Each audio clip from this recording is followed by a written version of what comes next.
Good evening, Mr. and Mrs. North and South America, and all the ships and clippers at sea. Let's go to press. Flash, London. The terms of surrender for the Italian army in Ethiopia have just been handed to Mussolini's representatives. This will give England about 38,000 prisoners, bringing the number of Italians captured in Ethiopia to 200,000. London. Reports persisted in England today that the wife of Rudolf Hess has been arrested by the Nazi police. Akron, Ohio. A big strike in the Goodrich rubber plant here was called off today when CIO workers agreed on a 6-cent raise in pay per hour. The government today is trying to settle 18 defense strikes. Boston, Massachusetts. The condition of Franklin Delano Roosevelt Jr., who was hurt today in a motor car crash near Walpole, Massachusetts, is not serious. The president's boy, an ensign in the Naval Reserve, turned over when a tire blew out. Philadelphia. The G-men are investigating the $1 million shipyard fire today, which caused the death of Michael Regan, the watchman. Regan was found in the piles of wreckage at the yard, which deals mainly in defense work. Police believe Regan was murdered by saboteurs. New York. It's a baby boy for the Fortune Peter Ryans at the Doctors Hospital, New York City. She is the former Anne Royal of New York and Mount Kisco and the New York Social Register. It is also a baby girl for the George Henrys at the same hospital, the doctors. Washington. The federal agents and the police arrested aliens all over the nation during the weekend. The coast-to-coast total was 169 arrests. 92 of the aliens were arrested in New York City, 28 in Florida, and 15 in San Francisco. New York. The most thrilling spectacle in the history of New York was Mayor LaGuardia's I Am an American Day rally in Central Park today.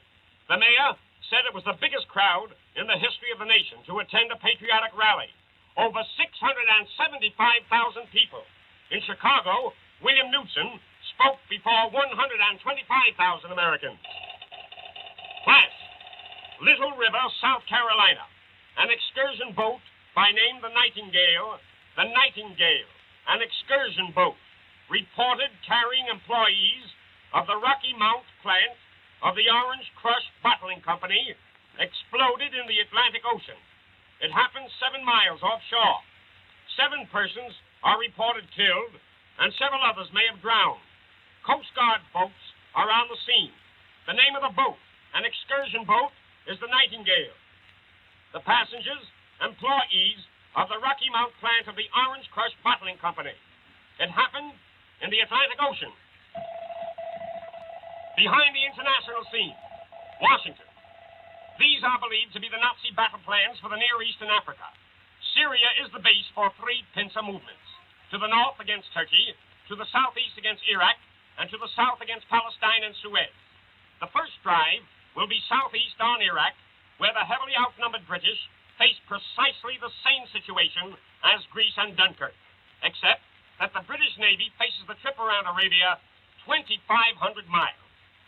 Russia is expected to push south from the Caspian area to the Persian Gulf at the very same time. From the left flank will come heavy reinforcements of Nazis through French North Africa for the drive on Egypt. With Suez mopped up, all Nazi forces will unite, and the drive west on the Atlantic will start against Gibraltar and Dakar, only 1,600 miles from South America. London. For practical purposes, the Hess flight is of no importance. Its cause is his aversion to Russia. Hess is said to have made this comment. Comrade in Russian means kamerad, which is surrender, in German. Lisbon. Turkey is lost to England as an ally. Eden's belief that Turkey will resist is discounted in most diplomatic circles, and that Turkey's resistance would be futile is accepted by all the experts. Vichy. United Press yesterday revealed this attitude by the Vichy government. It was explained that France was grateful for American food, but that this American aid, said France, was very little and unimportant. In fact, the word used was infinitesimal. Ladies and gentlemen, here is the absolute lowdown. How only a few shiploads of food to France helped the war effort of the Germans. 10 shiploads a week, amounting to 50,000 tons sent to France, would replace in calorie values 187,500 tons of potatoes,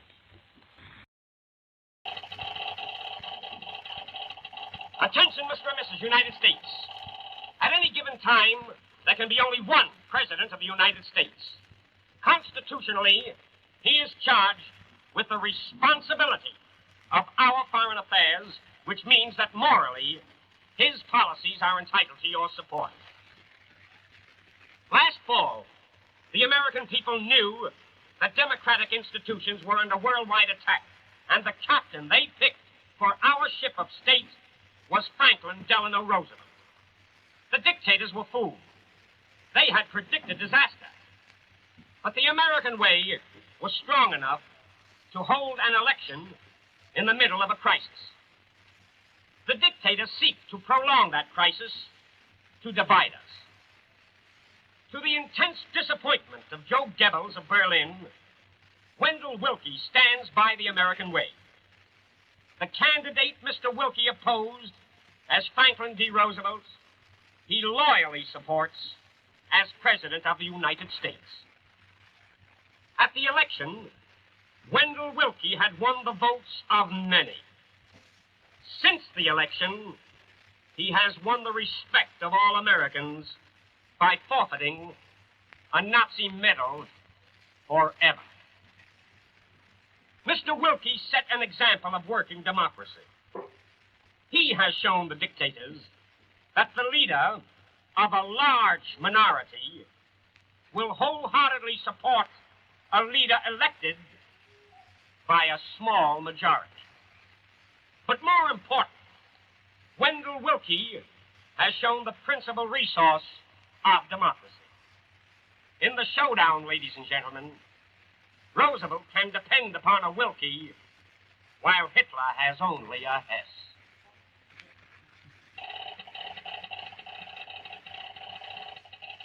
The Walter Winchell Warmonger Department, for the edification of Mr. and Mrs. Rip Van Winkle, from border to border and coast to coast. Los Angeles. Attention, Toledo, Ohio. A few weeks ago, I reported that one Kenneth Eggert of Toledo was allegedly one of the agitators of a strike against a defense plant on the West Coast, and that this very same Eggert was a communist troublemaker. Eggert demanded a copy of Winchell's remarks and threatened to sue me for my so-called malicious lie about him, etc., etc. The Dye's Congressional Committee sends me the following information. That Kenneth Eggert, alias Eggert, or Eckert, was issued a passport to go to Russia on November the 3rd, 1932, and that the files of the State Department also reveal that the passage to Russia of this communist-inspired strike agitator was paid for by the Communist Party. Washington, D.C. On Wednesday next week, the Dye's Committee will start hearings on communistic activities in Washington, D.C.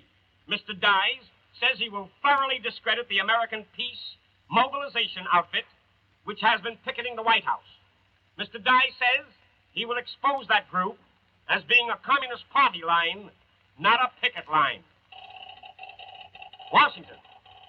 Last Sunday night, ladies and gentlemen, I reported exclusively that government agents would arrest a certain rabble-rouser who had allegedly sent threatening letters to prominent Americans. His initials, for the time being, are D. S. ABCD. S.